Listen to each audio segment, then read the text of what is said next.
Today we will discuss about fabrication of IC. At first, what is an IC? IC means integrated circuits. What is the integrated circuit? It is a package of electronic circuits which is fabricated on a small chip of silicon. Types of IC. On the basis of structure, we can divide it in three groups. Number one, thin and thick film ICs. Number two, monolithic ICs. Or number three, hybrid IC. Monolithic. Mono is stand for single and lithic means layer. Hence we can say that all the components and their interconnections are formed on a single chip of silicon. Wafer. सबसे पहले हम wafer को polish करेंगे. Wafer क्या है? Silicon का ही piece है और पॉलिशिंग के बाद जो भी स्क्रैच वगैरह है उसको रिमूव करना.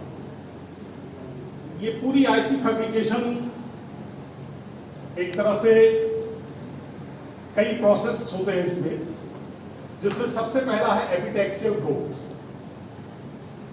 एपिटैक्सियल ग्रोथ में वो पॉइंटर नहीं है,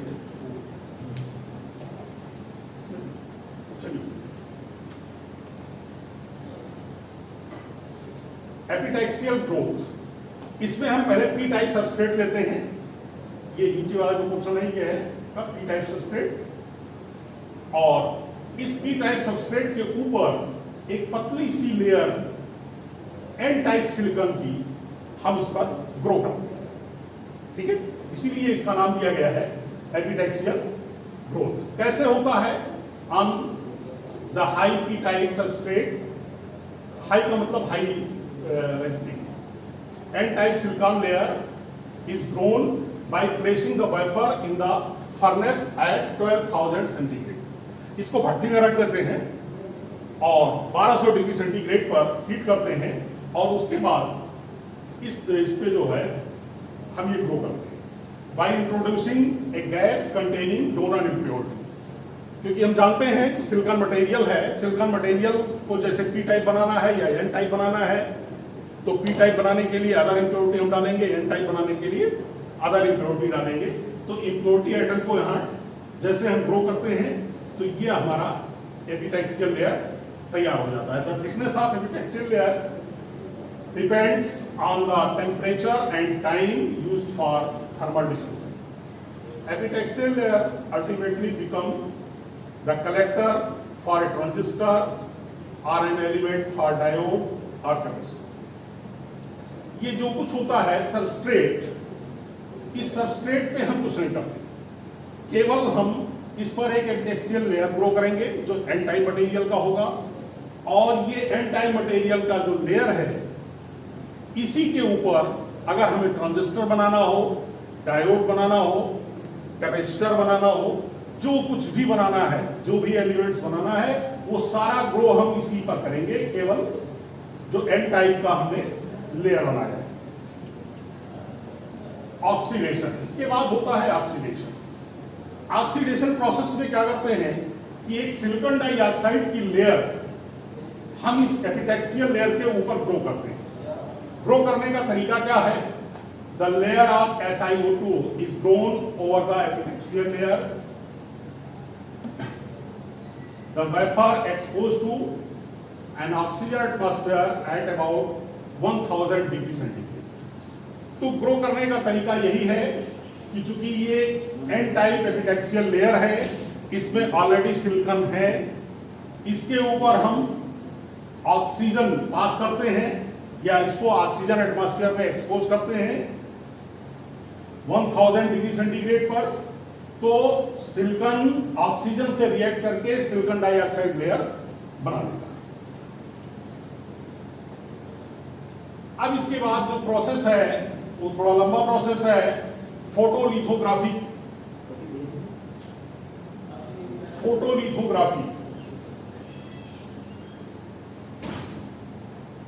इस प्रोसेस में हम कुछ सेलेक्टेड पोर्शन से सिलिकॉन डाइऑक्साइड की लेयर को हटाते हैं। When a sample of silicon is covered with silicon dioxide, the oxide layer acts as a barrier to diffusion of impurity. क्योंकि सिलिकॉन डाइऑक्साइड की जो लेयर है वो डिफ्यूजन को रोक देगी, बैरियर का काम कर रही है, वहां से डिफ्यूजन नहीं हो सकता। इसलिए अलग अलग प्लेस से हम सिलिकॉन डाइऑक्साइड की लेयर को हटाएंगे और ये जो हटाने का प्रोसेस है वो कहलाता है हमारा photolithography. PN junction can thus form in selected region by first covering the sample with layer of oxide and then removal of oxide layer from selected region. The selective removal of oxide in the desired area is performed by the photolithographic process. अब ये फोटोलिथोग्राफिक process में बहुत सारे steps हैं, जिसमें सबसे पहला जो स्टेप्स है फोटोरेसिस्ट कोटिंग। तो इस सिलिकॉन डाइऑक्साइड लेयर से हम सबसे पहले क्या करेंगे, कोटिंग करेंगे। Wafer is coated with the thin layer of light sensitive material that is photoresist. The photoresist applying to the centre of wafer, the wafer accelerate rapidly to the speed 3000 rpm that form thin layer of photoresist over the surface। तो इस तरह से सबसे पहले हमारा P type substrate, उसके बाद silicon dioxide की लेयर और उसके बाद से फोटोरेसिस्ट मटेरियल। अब फोटोरेसिस्ट के बाद हम एक मास्क तैयार करते हैं, ठीक है।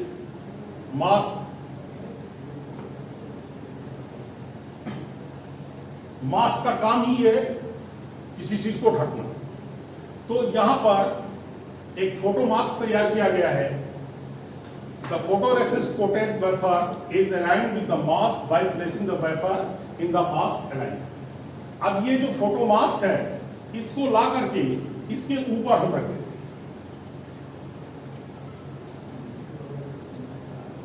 Number 3, exposure to ultraviolet light. अब ये जो मास्क हमारा तैयार हुआ है, ये बीच में आप देख रहे हैं, तो बीच में ये ट्रांसपेरेंट है लाइट के, यानी लाइट यहां से पास हो जाएगी और इन पोर्शन से लाइट पास नहीं, और बीच वाले पोर्शन से लाइट पास हो जाएगी। अब ये मास्क जब उठा करके इसके ऊपर हम रखेंगे और इसको अल्ट्रावायलेट लाइट में एक्सपोज करेंगे तो लाइट यहां से पास हो जाएगी।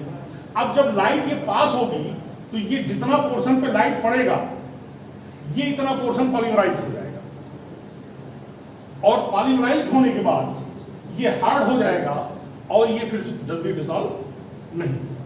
तो मास्क का सिर्फ यही काम है। The photoresist below the transparent region of photomask of photomask polymerised. तो वही जो हमने बताया कि जहां से लाइट पास होगी वो पोर्शन उसका पॉलीमराइज हो जाएगा। चौथा स्टेप है डेवलपमेंट। अब ये हमारा फोटोरेसिस्ट है, ये हो गया पॉलीमराइज्ड। अब इसको क्या करेंगे कि एक केमिकल है ट्राइक्लोरोएथिलीन, उसमें डाल देंगे और डाल करके डेवलप करेंगे। उससे क्या होगा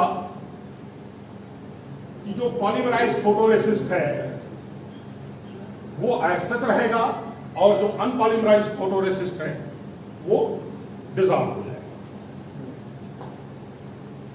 तो इस तरह से ये पॉलीमराइज्ड फोटोरेसिस्ट यहां बना हुआ है और बीच के पोर्शन से जो आपका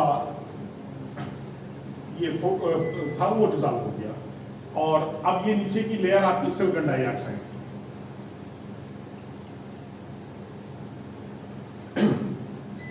अब ये जो प्रोसेस किया गया था सिर्फ इसलिए किया गया था कि सिलेक्टेड प्लेसेस से हम सिलिकॉन डाइऑक्साइड की लेयर को हटा सकें। तो इस तरह से यहां से सिलिकॉन डाइऑक्साइड की लेयर हट गई और यहां पर सिलिकॉन डाइऑक्साइड की लेयर बनी हुई है। तो पहले ये डिसाइड करना होता है कि आईसी में हमें बनाना क्या है। अगर ट्रांजिस्टर बनाना है, डायोड बनाना है, कैपेसिटर बनाना है, जो कुछ भी बनाना है पहले हम डिसाइड कर लेंगे और उस तरह से फिर सेलेक्टेड पोर्शन से हम ओपनिंग बना लेंगे। ओपनिंग बनाने का तरीका यही है। ओपनिंग बनाने के बाद ये जो पॉलीमराइज्ड फोटोरेसिस्ट है इसकी हमें जरूरत नहीं है। ये तो सिर्फ हमने यूज किया था ओपनिंग बनाने के लिए, क्योंकि वैसे अगर हम उस केमिकल में डालते तो पूरा सिलिकॉन डाइऑक्साइड लेयर डिसॉल्व हो जाता। तो इसलिए इतने को मैंने सेव कर लिया और बाकी डिसॉल्व हो गया। तो इस तरह से ये विंडो बन गया, ओपनिंग बन गई। अब यहां से हम इम्प्योरिटी इसमें डाल सकते हैं, क्योंकि ये जो नीचे हमारा मटेरियल है वो पी टाइप का सबस्ट्रेट है और ये जो मटेरियल है ये N type silicon epitaxial group. Isolation diffusion. अब जहां जहां से हमने, अब जैसे हमें ट्रांजिस्टर बनाना है या डायोड बनाना है तो अलग अलग पोर्शन से यहां से हमने हटा दिया, यहां से हमने हटा दिया और इन तीन जगह से ओपनिंग बना करके फिर यहां पर हम एन टाइप मटेरियल को डिफ्यूज करते हैं। नीचे ये पी टाइप सबस्ट्रेट है और इस पी टाइप सबस्ट्रेट में एन टाइप मटेरियल को हम डिफ्यूज करेंगे। By P type diffusion the N type epitaxial layer is isolated in quartz on which the transistor or some other component is fabricated. Base diffusion. During the base formation process, a new layer of silicon dioxide is formed over the wafer. तो इस तरह से base diffusion के लिए फिर हम एक silicon dioxide की लेयर बनाते हैं। New pattern of opening created depending upon the circuit need. In this opening, p-type impurity is diffused. This act as base region for an transistor and as well as resistor or anode for diode or junction transistor. Base diffusion के बाद फिर वही process करेंगे, silicon dioxide की layer लगाएंगे और silicon dioxide की layer को फिर सेलेक्टेड पोर्शन से हम हटाएंगे बाय फोटोलिथोग्राफी प्रोसेस और उसके बाद फिर एन टाइप का मटेरियल हम डिफ्यूज करेंगे। तो हमारा सबस्ट्रेट एन टाइप, फिर पी टाइप हमने डिफ्यूज किया और उसके बाद एन टाइप मटेरियल हमने डिफ्यूज किया और इस तरह से जो एन टाइप मटेरियल डिफ्यूज हुआ ये एन टाइप मटेरियल इमिटर का काम करेगा। Metallization. Metallization is done and providing bonds packed around the circumference of the chip for the later connection of wire. और उसके बाद से इस तरह से बेस इंटर डिफ्यूज करके फिर जहां जहां इंटर कनेक्शन की हमें आवश्यकता होगी उस तरह से हम मेटलाइजेशन प्रोसेस करेंगे, मेटल डिपॉजिट करेंगे। क्योंकि इंटर कनेक्शन में पहले ये होता था तार से हम तार को जोड़ते थे, सील्ड करते थे, वहां पर टूटने के चांसेस ज्यादा रहते थे और जिससे वो इक्विपमेंट खराब भी हो जाता था। तो यहाँ पर पूरा है प्रोसेस मेटलाइजेशन का कि मेटल की लेयर ही हम डिपॉजिट कर देंगे जिससे उसमें से टूटने और खराब होने का डर नहीं। Aluminium is used for metallisation. Metallisation के लिए हम एल्युमिनियम यूज करते हैं। Aluminium is deposited by vacuum evaporation technique and is for the desired reason by using photolithography process. इसके बाद लास्ट है माउंटिंग और पैकिंग। थैंक्स।